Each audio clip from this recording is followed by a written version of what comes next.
Hi there everybody, welcome to chemistry. My name is Jeremy Krug, and in this series of videos we're learning about the states of matter. If you're new to my channel, I'd like to encourage you to take a look around, and welcome by the way, and check out the playlists. That's where the action is.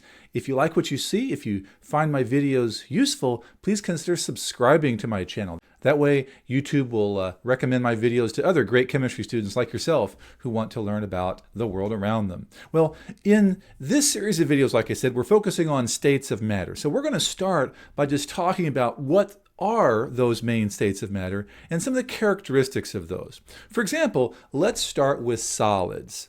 Now, as you probably already know, and you've probably learned this since the time you were in elementary school, in a solid we have a fixed shape and a fixed volume. So you can imagine objects that are solids. They have a fixed shape. They don't really go around shape-shifting very much, do they? And they have a fixed volume. And so we know that some solids do have a little bit of an ability to expand or contract just a little bit depending on temperature, but for the most part, the shape and volume of solids are very, very close to being fixed. Now, why is this the case? Well, it has everything to do with how molecules are related to each other in a solid. If you were to zoom in somehow and look at the particles or the molecules in a solid, you'd see something like this, where the particles are very, very close to each other. In fact, we can say that they are crystalline if we're talking about a true solid. And since those molecules don't have a whole lot of freedom of motion, the only motion that they have is the ability to kind of vibrate against each other. And so there's vibrational motion in a solid. So if you think about crystals, true solids, you can think about some of these beautiful crystals that perhaps you've seen before, maybe in a museum or in some other place. Here's a nice diamond ring. Here we have true solids. Those are crystalline, and that has everything to do with how the molecules or the particles are very, very close to each other in pretty much all solids. Now, another state of matter that you're familiar with is liquid. Now, we know that in a liquid, the material has a fixed volume, but it does not have a fixed shape. So if you take liquid water, for example, you can pour it from a cup into a jug or into some other container, and it takes the shape of that container. However, it has a fixed volume. So for example, if you take 100 milliliters of water and pour it into a larger container, that water does not all of a sudden start to expand and fill the container, does it? Liquids don't do that. They have a fixed volume. Now, why is that the case? Well, once again, it has everything to do with how molecules are related to each other in a liquid.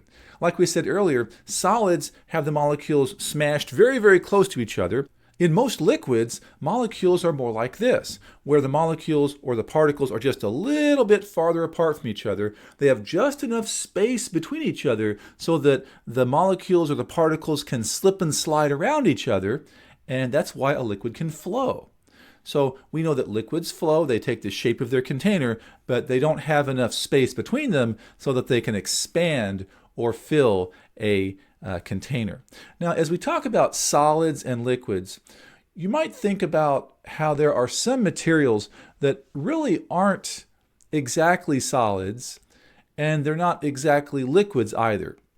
For example, if I were to talk about gelatin, or if I were to talk about a piece of plastic, or something like that. Well, in these different materials, these are not really true crystalline solids, and they're not really liquids either. These are kind of a gray area that we often call amorphous materials.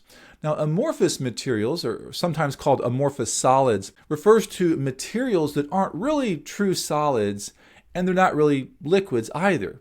And so they're kind of in that gray area between crystalline solids and, free-flowing liquids. So things like gelatin, things like plastic, your skin, for example. You know that your skin, your body, is not really made of crystal solid. If that were the case, you really would not be able to move unless you had, hinges like a robot or something. So your skin is amorphous in a way. It's kind of solid, but it's not crystalline solid, and it's certainly not a liquid either. Certain types of glass actually tend to be amorphous because certain types of glass are not truly crystalline. So they're not perhaps true crystalline solids, but they're certainly not liquids either. So they're in that kind of gray area, and we can call those amorphous materials. So we have solid and liquid, and then we have that gray area in between them that we call amorphous solids. Now, as we move on to the next state of matter, we have gases. And in a gas, we have a state of matter that has no fixed shape or volume. And perhaps you're familiar with this. You know that gases can expand, they can move around quite freely, and we can also compress a gas very easily, can't we? Now, why is this the case? Well, it has everything to do, once again, with how the molecules are related to each other in a gas. If solid molecules are generally like this, and in liquid they're like this, in a gas they're like this. They're very, very far apart from each other. In fact, they're so far apart from each other, we can generally say that the molecules in a gas are moving independently of each other. So if you have molecules of a gas, maybe this molecule over here is doing its thing, and this molecule over here is doing its thing. They're basically moving independently of each other, and sometimes they'll collide with each other, of course, and we'll have those perfectly elastic collisions that we talked about in an earlier part of this course. But for the most part, molecules in a gas don't have a whole lot to do with each other, or at least not nearly as much as they do in a solid or a liquid. So we have solids, we have liquids, we have amorphous materials, which are kind of in between those two, and we have gases. But what about other states of matter?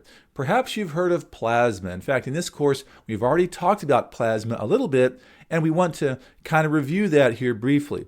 A plasma is the state of matter that has a huge amount of energy. In fact, we can say it has even more energy than a gas, generally speaking. And this is a state of matter where the atoms are essentially electrified. The electrons have been stripped away from the nuclei, and we have electrified atoms. And so because of that, plasmas are very interesting. In fact, perhaps you've heard of a plasma ball. Behind me, in my background here, you might be able to see on the corner over here, whoops, it's this corner, I have a plasma ball. And so we have a vapor or a gas in there that has been electrified, and we can see that neat little plasma in there. Now, there are other places where you can see plasmas. The sun. Stars. These are basically giant balls of plasma. And so we have, huge amounts of plasma out there. We can talk about lightning. Lightning is an electrified gas, so that's a good example of plasma as well. So we have solid, liquid, gas, plasma, and then there is a fifth state of matter that we want to talk about briefly here, and this is called bose-einstein condensate. And I suppose we could kind of say that bose-einstein condensate is completely the opposite of plasma, I suppose. If plasma is very high energy and electrified, well, bose-einstein condensate is very, very low energy, very, very cold. And this is a state of matter that, as far as we know, only exists at extremely cold temperatures.